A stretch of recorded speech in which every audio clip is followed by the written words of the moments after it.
Queridos, a paz do Senhor, sejam bem-vindos a mais um resumo de aula. Faremos neste vídeo o resumo da lição 3, que tem como título As Promessas de Deus para a Igreja. Agradeço a sua participação. Desde já, curta, comente e compartilhe. Inscreva-se no nosso canal se você ainda não é inscrito. Também pode utilizar o nosso material na evangelização, enviando para uma pessoa que você conhece. Aproveite o nosso material também para isso, com essa finalidade. E para você que é professor, nós deixamos o nosso quadro disponível no final do vídeo para ser aproveitado na escola dominical com as devidas adaptações, se assim você o desejar. Você também que não é professor, mas é aluno, participante da escola dominical, fica também o quadro disponível para fazer uma revisão da aula. Deus os abençoe.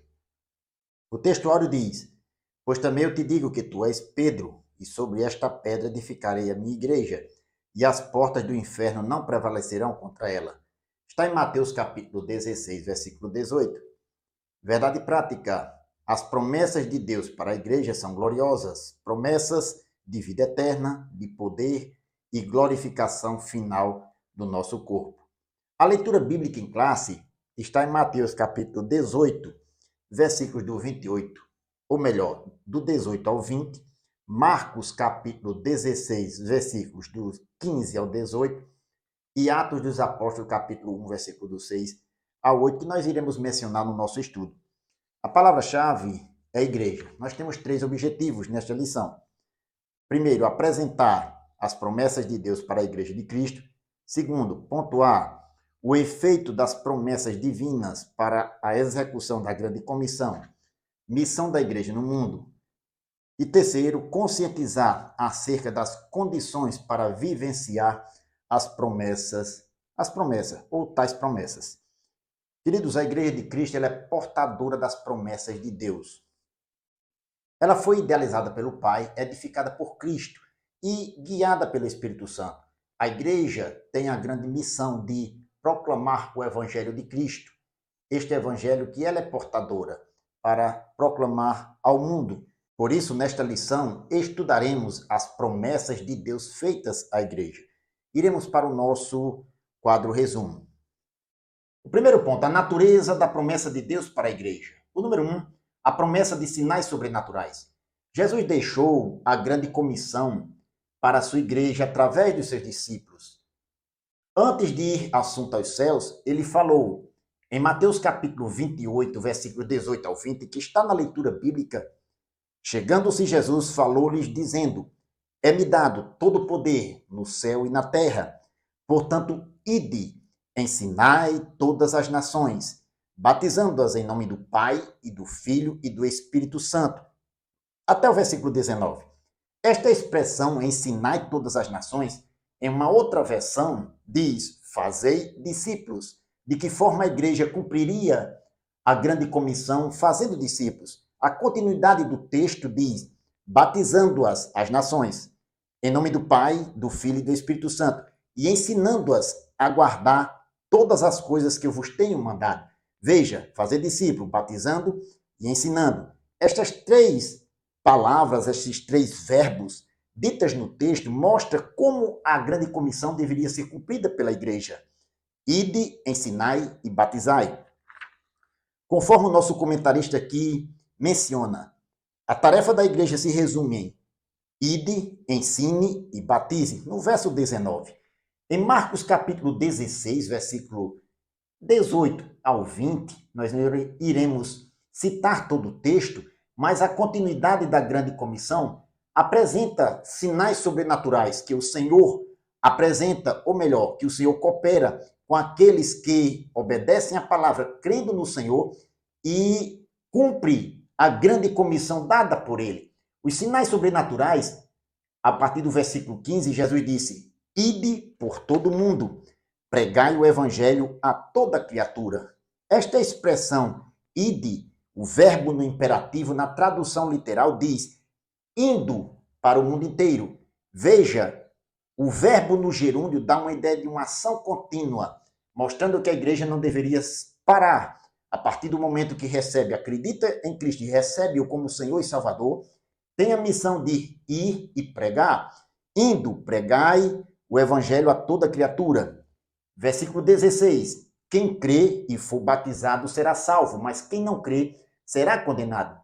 O versículo 17 mostra os sinais que seguem aqueles que acreditam.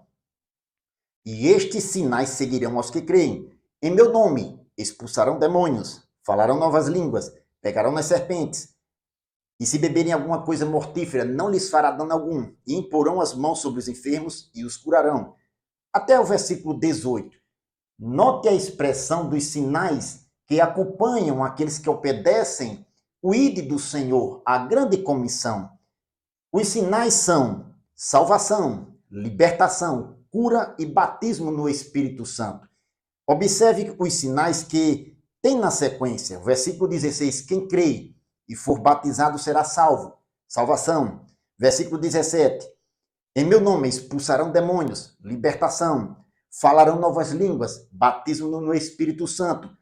Pegarão nas serpentes, se beberem alguma coisa mortífera, não lhes fará dano algum, e imporão as mãos sobre os enfermos e os curarão. Cura. Estes 4 sinais seguem aos que creem. Quando a igreja cumpre a grande comissão do Senhor, o Senhor manifesta os sinais. No verso 20, versículo 19 e 20, diz o texto que os discípulos, tendo partido, pregaram por todas as partes, cooperando com eles o Senhor e confirmando a palavra com os sinais que se seguiam. Veja que quando a igreja cumpriu o ide do Senhor, ele foi confirmando a palavra com os sinais, salvação, libertação, cura e batismo no Espírito Santo. Os sinais acompanham aqueles que creem, porque o Senhor coopera na sua obra, confirmando a mensagem com os sinais. O número 2, a promessa de revestimento de poder.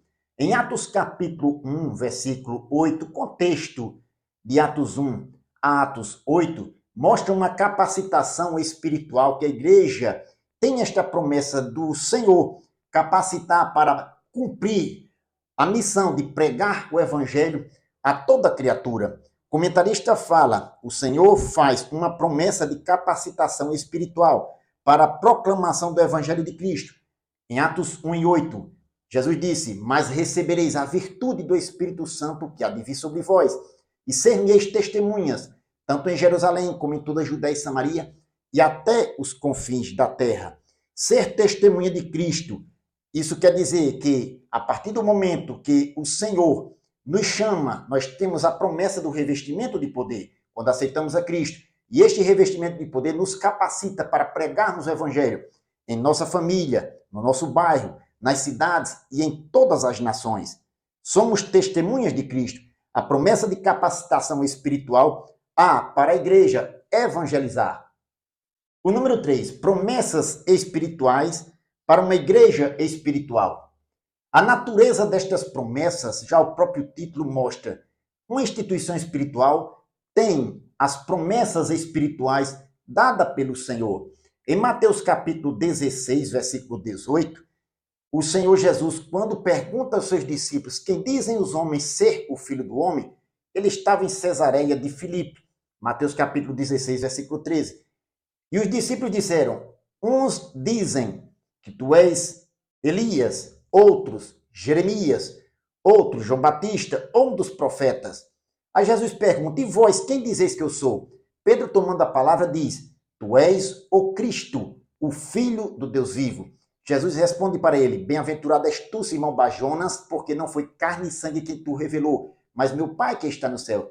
Verso 18, pois eu também te digo que tu és Pedro, e sobre esta pedra edificarei a minha igreja, e as portas do inferno não prevalecerão contra ela.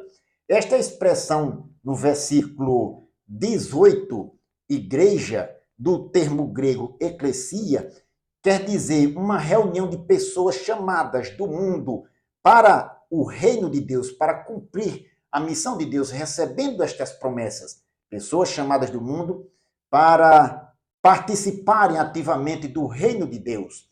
Assim, a igreja é denominada no Novo Testamento de algumas coisas, de alguns títulos que a palavra de Deus ensina.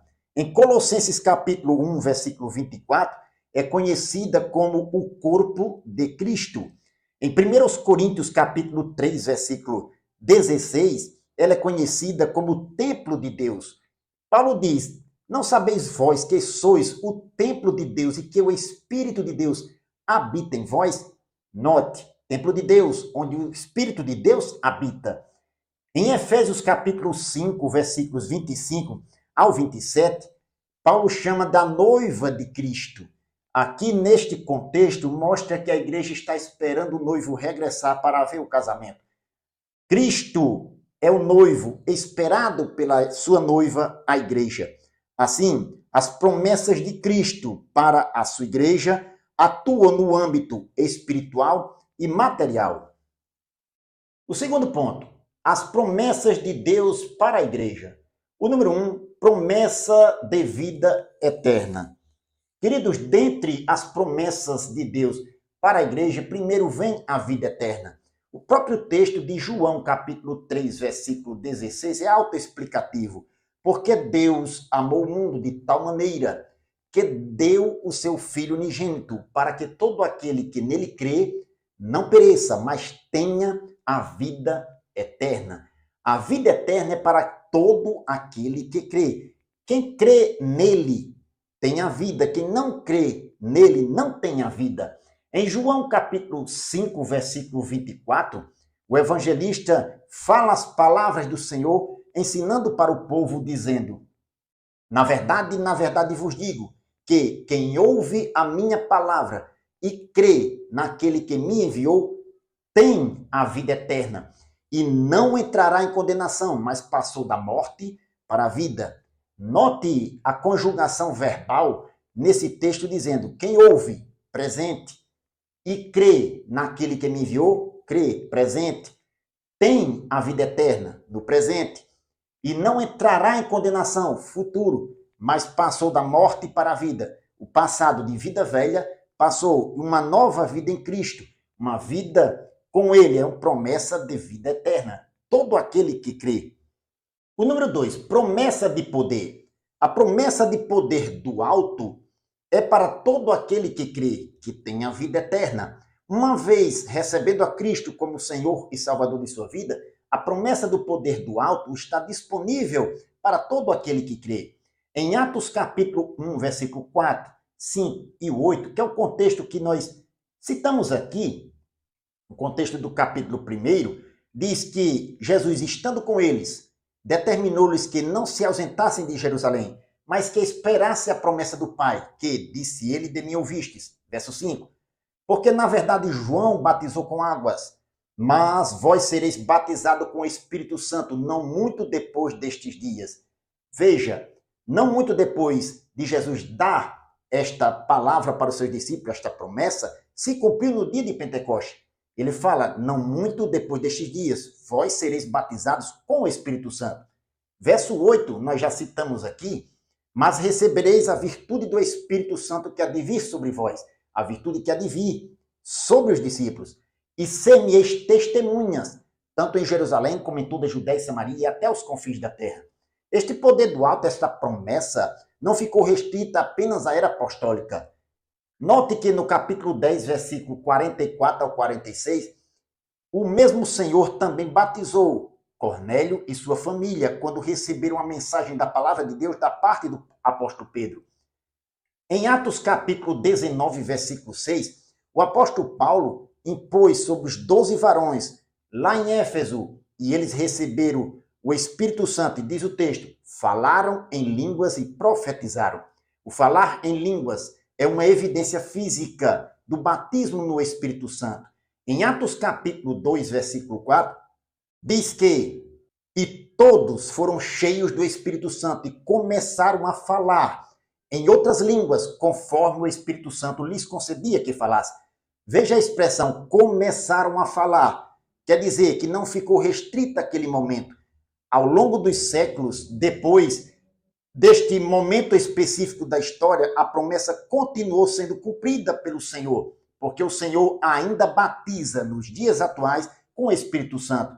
Em Atos capítulo 2, versículo 39, o apóstolo Pedro, no final do seu discurso para os seus ouvintes, ele diz, porque a promessa do batismo no Espírito Santo, da descida do Espírito Santo, do poder do alto, que aqueles que estavam na festa do Pentecostes testemunharam as grandezas de Deus pregada neste dia pelo dom de línguas, pelo falar em outras línguas. Ele disse: a promessa vos diz respeito a vós, a vossos filhos, a todos quantos estão longe, tantos quantos Deus nosso Senhor chamar. Veja, a vós, os ouvintes de Pedro naquela ocasião, a vossos filhos, a geração seguinte, a todos que estão longe, tantos quantos Deus nosso Senhor chamar. Em todas as épocas, em todas as eras, sempre o Senhor batizou com o Espírito Santo e ainda batiza hoje. Eu vou deixar para vocês aqui um resumo, um texto, um artigo sobre o falar em línguas, as línguas que foram faladas no dia de Pentecostes. Um artigo aqui que nós escrevemos com base em pesquisas, quais os idiomas que foram falados naquela ocasião, baseado nas nações que estavam ali representadas.